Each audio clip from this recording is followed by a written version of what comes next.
اس کی آواز تیز ہو گئی۔ میں جانتی ہوں تمہیں خود پر ناز ہے۔ امرحا اس کی تیز آواز سے گھبرا گئی، لیکن کہے بغیر وہ رہ نہیں سکی، کیونکہ وہ بات کو تول دینا چاہتی تھی۔ ہاں، اتنا تو ضرور ہے کہ میں تم جیسا نہیں ہوں، امرحا کی آنکھوں میں ٹھہرے ہوئے انداز میں دیکھ کر اس نے کہا۔ امرحا کے کانوں میں سائیں سائیں ہونے لگی۔ جب تم مشرق کا سفر کرو گے تو تم پر بہت سے راز کھلیں گے۔ مجھے ایسے خطے کا سفر نہیں کرنا جہاں رازوں اور روایتوں کا احترام انسانوں سے بڑھ کر کیا جاتا ہے۔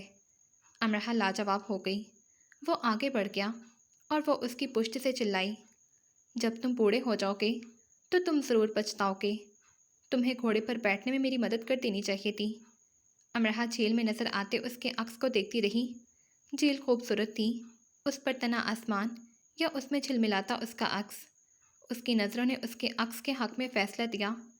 پل پر سے گزرتے آلگان نے برائے نام گردن موڑ کر اس کی طرف دیکھا، اور ایسا کرنے پر اسے افسوس ہوا کیونکہ اس نے خود کے ساتھ کیے عہد کو توڑ دیا تھا۔ امرحا اسے جاتے ہوئے دیکھ رہی تھی۔ ایک پل ان کے درمیان بھی تھا، وہ اس اور اس طرف تھے۔ اب وہ جہاں ہوا کرتی ہے وہ وہاں سے چلا جایا کرتا ہے۔ اس نے خود کو اتنا بدل لیا ہے اور اسے اس پر افسوس بھی نہیں۔ امرحا نے اپنا دوپٹہ سنبھالا اور اس طرف آنے لگی جہاں وہ شخص کھڑا ہوگا جو آج اہتمام سے تیار ہو کر آنا بھول گیا تھا، اور جس نے ٹائی باندھنے کا تردد بھی نہیں کیا تھا، جسے تقریب میں آنے کی جلدی نہیں رہی ہوگی اور کان میں سرگوشی کرنے کی بھی۔ مجھے بتایا جائے، کیا دلہن صرف سفید لباس والی ہے؟ اچھا، اور سفید دوپٹے والی؟ شارلٹ کی شہبالیاں اس بار صرف دو تھیں، شارلٹ کی دوست اور ویرا۔ امرحا کو کہا گیا تھا، لیکن اس نے اور ساتنا نے انکار کر دیا۔ جارڈن کے خاندان کی نازک مزاجی نے انہیں برہم کر دیا تھا۔ انہیں ان سب کی نظروں میں آنے کی خواہش نہیں تھی۔ شارلٹ دلہن بن کر آئی تو امرحا نے دیکھا کہ دلہن کے بعد سب نے جس چہرے کو دیر تک دیکھا وہ ویرا کا تھا۔ اس نے ہلکا ارغوانی آف شولڈر فراک پہنا تھا اور وہ اتنی خوبصورت لگ رہی تھی کہ اگر بلیک آؤٹ کے دنوں میں اسے کسی عمارت کی چوٹی پر بٹھا دیا جاتا تو وہ آدھے شہر کو اپنے حسن کی چکا چوند سے منور کر دیتی۔ ویرا نے اتنی خوبصورتی کا کیا کرنا ہے؟ امرحا نے دیکھا کہ دور کھڑے آلگا نے بھی ویرا کو دیکھا، اور امرحا یہ سوچے بنا نہ رہ سکی، اگر ویرا صحرائے گوبی کی طرف کا سفر اختیار کر لے اور صحرا میں بھٹک جائے اور پیاسی پیاسی، امرحا اسے یہ بد دعا دیے بغیر نہیں رہ سکی۔ وہ یہ کرنے پر مجبور تھی۔ دو خاندان ایک جگہ موجود ہو کر بھی کیسے الگ الگ رہتے ہیں، یہ شارلٹ اور جارڈن کی شادی میں دیکھا جا سکتا تھا۔ تناؤ موجود تھا اور خوشی کی بجائے گھبراہٹ ہو رہی تھی۔ وہ سب آپس میں دھیمی آوازوں میں باتیں کر رہے تھے اور مسکرانے میں اس قدر کنجوسی کر رہے تھے کہ کہیں ان کی مسکراہٹوں کا غلط مطلب نہ نکال لیا جائے۔ ان کے بیش قیمت لباس، زیورات، ان کے ہاتھوں کی حرکات، ان کے لبوں کا واہ ہونا کچھ ایسا تھا کہ سانس گھٹنے لگتا۔ وہ ایک شادی میں شریک ہونے سے زیادہ کسی نیلامی میں شریک ہوئے لگتے تھے جہاں وہ اپنے رتبے کی بولی سننے آئے ہوں۔ شادی کی رسم شروع ہو گئی، اور جب انگوٹھی پہنانے کی باری آئی اور دلہا نے اپنے شہپالے کی طرف ہاتھ بڑھایا کہ انگوٹھی اسے دی جائے، تو شہپالے نے اپنی جیبیں ٹٹولنی شروع کر دی۔ انگوٹھی تو نہیں ہے؟ رافیل نے ہاتھ اٹھا دیے۔ تم دیکھو، شاید تمہارے پاس ہو، اس نے دوسرے شہپالے سے کہا۔ اس نے بھی اپنی جیبیں ٹٹولیں اور ہاتھ اٹھا دیے۔ میرے پاس بھی نہیں ہے۔ دونوں نے یہ حرکت کرتے کافی وقت لیا تھا۔ پادری بیزاری سے انہیں دیکھ رہے تھے۔ تم دیکھو، شاید تمہارے پاس ہو، دوسرے شہپالے نے تیسرے سے کہا۔ تیسرے نے بھی خود کو ٹٹولا اور اس بار جارڈن کے انکل سے کہا، آپ کے پاس تو نہیں انکل؟ میرے پاس بھی نہیں ہے۔ انکل نے بھی اپنا کوٹ کھنگالا اور ساتھ بیٹھی آنٹی جولیا سے یہی کہا۔ آنٹی جولیا نے اپنا پاؤچ اور ہاتھوں کی انگوٹھیاں دیکھی اور اگلی خاتون سے کہا، آپ کے پاس ہو شاید۔ اگلی خاتون نے بھی کم و بیش یہی کہا اور اپنے سے اگلے کی طرف اشارہ کر دیا۔ آگے سے آگے، کتار در کتار، وہ اپنے سے آگے بیٹھے کو اشارے کرنے لگے۔ پادری صاحب حد سے زیادہ بیزار ہو چکے تھے۔ دلہن رو دینے کو ہو رہی تھی۔ لیڈی مہر اپنی نم آنکھیں چھپا رہی تھی۔ یہ لوگ واقعی شارلٹ کو پسند نہیں کرتے۔ آدھ گھنٹے سے زیادہ کا وقت گزر چکا تھا، ان کی تلاشیاں ہی ختم ہونے میں نہیں آ رہی تھیں، اور پھر آخر کار جب ان کے ایک ایک بوڑھے، عورت، مرد، لڑکے، لڑکی اور بچے نے خود کو کھنگال ڈالا اور کوئی ایک بھی نہ بچا تو وہ انگوٹھی نہیں ہے، یہ شادی نہیں ہو سکتی، وہ یک آواز چلائے۔ سکوت چھا گیا، تناؤ اور بوجھلپن اور بڑھ گیا۔ شہپالے رافیل نے چینخ ماری اور انگوٹھی اس کے منہ سے نکل کر باہر گری۔ اسے اٹھا کر اس نے دلہا کو دی۔ شادی کی رسم ہو گئی۔ لیڈی مہر کے چہرے کے سارے رنگ اڑتے ہی رہے۔ شادی میں ہنسی مذاق، شرارت معمول کا حصہ ہے، لیکن اس مذاق پر حدت غالب تھی۔ انہیں شارلٹ کے ساتھ یہ سلوک پسند نہیں آیا تھا۔ آلگان انہیں لے کر ذرا دور چلا گیا اور جب واپس لایا تو وہ مسکرا رہی تھی۔ رات کی تقریب قلعے کے اندر وسیع ہال میں تھی، جسے سفید اور بنفشی رنگوں کے امتزاج سے خوابناک بنایا گیا تھا، جیسے کسی قدیم شہزادی کی خوشیوں کے نام جام لہرائے جا رہے ہوں۔ کارل اور آلگان شادی کی تقریب کے دوران سے ہی غائب تھے۔ اسے ان دونوں کے غائب ہو جانے کی سمجھ نہیں آئی، بلکہ کارل تو ایسے تیار ہو کر آیا تھا جیسے اسی کی شادی ہو۔ امرہا کو کارل کے جانے کی خوشی تھی۔ اس نے ساتنا اور عین ان کے ساتھ انگلش طرز پر گول گول گھومنے کی کوشش بھی کی تھی۔ ابھی کیک نہیں کاٹا گیا تھا۔ شارلٹ کافی مرجھائی ہوئی سی لگ رہی تھی۔ بہرحال کیک کی ٹرالی لائی گئی اور اس سے پہلے کہ وہ دونوں کیک کاٹتے، ہال کا دروازہ دہشت ناک انداز سے کھلا اور ایک پاگل دیوانہ شخص بھاگتا ہوا شارلٹ کی طرف آیا، جسے دیکھتے ہی شارلٹ نے چینخ مار دی اور اتنی شدت سے ماری کہ ہال کا ماحول جامد ہو گیا اور سب اسے دیکھنے لگے۔ اور ٹھیک اسی دوران اس پاگل نے سر سے ہاتھ اوپر اٹھا کر پسٹل سے فائر کیا۔ فریز! کسی نے بال برابر بھی جنبش کی تو میں اسے گولی مار دوں گا۔ فائر کی آواز سے سہم کر چینخوں سے گونجتا ہال سناٹے سے بھر گیا۔ تم میرے ساتھ یہ کیسے کر سکتی ہو شارلٹ؟ وہ چلایا اور پسٹل کا رخ جارڈن کی طرف کر دیا۔ تم شادی کر رہی ہو؟ تم شارلٹ، تم یہ سب؟ شارلٹ بری طرح سے سہم گئی، اور جارڈن تو تھا ہی ایکٹر۔ وہ ایسے سہما کہ ذرا دور کھڑی اس کی ماں سے دل کا دورہ چند انچ کے فاصلے سے گزرا۔ یہ پاگل خانے سے کیسے بھاگا؟ ہال میں سے کسی کی آواز ابھری اور وہ خود بھی۔ وہ سائی تھا جو اس پاگل کی طرف بڑھ رہا تھا۔ اپنی جگہ پر واپس چلے جاؤ، ورنہ مجھے اپنے اس ہاتھ کی انگلی کو زحمت دینی پڑے گی۔ اس نے شرٹ کے اندر سے دوسرا پسٹل والا ہاتھ نکال کر اور اس کی طرف تان کر کہا۔ پہلا پسٹل بدستور جارڈن پر تنا تھا۔ چلے جاؤ یہاں سے میک! سائی قریب جاتے چلایا۔ امرہا نے حیرت سے سائی کو دیکھا۔ بھلا اس کا کیا کام؟ یہ تو شارلٹ کو جانتا بھی نہیں تھا، اور اس پاگل نے اپنی انگلی کو زحمت دے دی اور فائر کر دیا۔ گولی سائی کے بازو میں لگی اور خون کی تھار اس کے بدن سے پھوٹی۔ وہ وہیں گر گیا۔ سائی! امرہا نے چینخ مار دی اور اس کی طرف لپکنے لگی کہ ویرا نے اس کا ہاتھ سختی سے پکڑ لیا۔ ہمیشہ گڑبڑ کرتی ہو، بیٹھ جاؤ، ورنہ تمہیں تو وہ شوق سے گولی مار دے گا۔ ویرا نے ایک ہاتھ اس کی کمر میں دیا اور ایک اس کے منہ پر رکھا اور اس کے کان میں کہا، میں نے کہا نا، کوئی اپنی جگہ سے نہیں ہلے گا۔ وہ حلق کے بل تھاڑا۔ اس کا حلیہ ہی ایسا تھا کہ ہال میں سب دبک گئے۔ سکوت چھا گیا۔ ذرا دور سے ایمبولینس کے سائرن کی آوازیں آنے لگیں اور پولیس کے بھی، یعنی ان کے بچاؤ کے لیے لوگ آ رہے تھے۔ جلد ہی شارلٹ کے سابقہ پاگل عاشق کو پکڑ کر لے جائیں گے۔ تم تو مجھ سے پیار کرتی تھی شارلٹ، اور شادی وہ کس سے کر رہی ہو؟ پسٹل کا رخ جارڈن کی طرف رکھ کر وہ اچھل اچھل کر چلایا، اتنی اونچی آواز میں کہ ان کے کانوں کے پردے ہل گئے اور خوف سے آنکھیں بند کر لینے کو جی چاہا۔ سائی! امرہا اس دوران سسک رہی تھی۔ میری جگہ تم کسی اور کو لے آئیں؟ اس نے کہکا لگایا۔ ٹھیک ہے، میں اپنی جگہ خالی کروا لیتا ہوں۔ اس نے جارڈن کی کن پٹی پر پسٹل رکھی۔ جارڈن کی ماما اور چند دوسری خواتین کی چیخیں نکل گئیں، جس کے جواب میں اس پاگل نے پسٹل کا رخ ان کی طرف کر کے ہوائی فائر کر دیا۔ کوئی آواز نہیں۔ وہیں ان کی آواز بند بلکہ گم سی ہو گئی۔ چلو شارلٹ میرے ساتھ۔ میری شادی ہو چکی ہے میک۔ جارڈن میرا شوہر ہے۔ جارڈن تمہارا شوہر تھا، یہ ابھی مردہ ہونے جا رہا ہے۔ اس نے تھا کو لمبا کھینچ کر کہا۔ مجھے تم سے نفرت ہے۔ میں تمہارے جیسے پاگل انسان کے ساتھ ایک منٹ کے لیے نہیں رہ سکتی۔ سائیکو! نفرت ہے مجھے تم سے۔ مجھے اس سے نفرت ہے۔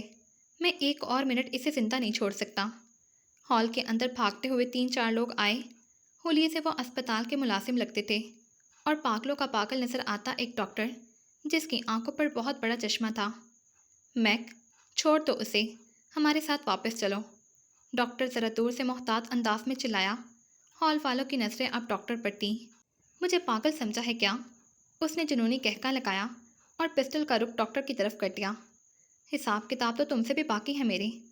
تم یہ نہیں کر سکتے۔ میک! یعنی پاگل کو اور بھڑکایا۔ میں یہ ضرور کروں گا۔ اچھل اچھل کر وہ چلانے لگا۔ اسے دیکھ دیکھ کر خوف اور بڑھنے لگا اور اس وقت خوف سے دم ہی نکل گیا جب ڈاکٹر نے اچھلتے میک کو غافل سمجھ کر اس پر قابو پانے کے لیے ایک دم سے حملہ کر دیا۔ حملے کی صورت 2 فائر فوری ہوئے۔ ہال خواتین کی چینخوں سے گونج اٹھا، جن میں سب سے نمایاں چینخ جارڈن کی ماما کی تھی۔ فائر کے ساتھ ہی ہال کی لائٹس بجھ گئیں۔ لوگوں کے اٹھنے، گرنے، بھاگنے کی آوازیں بھی آئیں اور جارڈن کے کراہنے اور ماما جارڈن کے چلانے کی بھی۔ 1 منٹ سے بھی کم وقت میں یہ ہوا۔ اتنی چیخوں پکار پر بھی لائٹس آن نہ کی گئیں، اور جب لائٹس آن ہوئیں تو کیک کے پاس نہ مردہ دلہا تھا نہ دلہن، اور اس کا پاگل خانے سے بھاگا بوائے فرینڈ، اور نہ ہی اس پاگل کا ڈاکٹر۔ وہ سب غائب تھے۔ وہ سب کہاں تھے؟ ہال میں نظریں گردش کر رہی تھیں۔ ہال میں آرکیسٹرا نے دھن چھیڑی اور اونچی چھت تلے بنے وسیع گول دائرے نما اندھیرے ڈانس فلور پر اسپاٹ لائٹ روشن ہوئی، اور روشنی چلتی چلتی ایک جگہ پر آ کر رک گئی، دلہا اور دلہن پر۔ جارڈن نے ہاتھ اوپر اٹھایا، جسے دلہن نے تھام لیا اور گول گول گھومنے لگی۔ دوسری اسپاٹ لائٹ چلتی 2 اور لوگوں پر آ کر رک گئی، پاگل کارل اور ڈاکٹر آلیان پر۔ انہوں نے سر کو جھکا کر داد لینی چاہی اور دلہا دلہن کی نقل اتارتے گول گول گھومنے لگے۔ رکے ہوئے سانس تنفر سے بحال کیے گئے۔ انہیں گمان تک نہ ہوا تھا کہ یہ کیا ہوا ہے۔ دلہن والوں اور دلہا کی طرف مردوں نے کھڑے ہو کر تالیاں بجا بجا کر ہال سر پر اٹھا لیا۔ کارل اور آلیان کے ویڈنگ پرینک مساق نے میدان مار لیا تھا، کچھ کو تو مار ہی ڈالا تھا۔ امراہ بھی کھڑے ہو کر تالیاں بجا رہی تھی۔ آج اسے کارل اچھا لگا تھا۔ ویرا نے اس کے کان میں سب بتا دیا تھا۔ صرف چند گھنٹوں میں سب پلان کیا گیا تھا۔ شارلٹ اور جارڈن بھی ان کے ساتھ تھے۔ کارل اور آلیان کا گیٹ اپ ایسا تھا کہ امراہ نے انہیں بہت دیر میں پہچانا۔ ان کی پرفارمنس لاجواب تھی۔ پاگلوں سے بڑھ کر کارل پاگل لگ رہا تھا، تو اسی لیے ہر 4 میں سے تیسرے کو کارل ہونا چاہیے، ہر 3 میں سے دوسرے کو، اور ہر 2 میں سے پہلے میں تھوڑا کارل ضرور ہونا چاہیے، کیونکہ کبھی کبھی یہ بہت ضروری ہے۔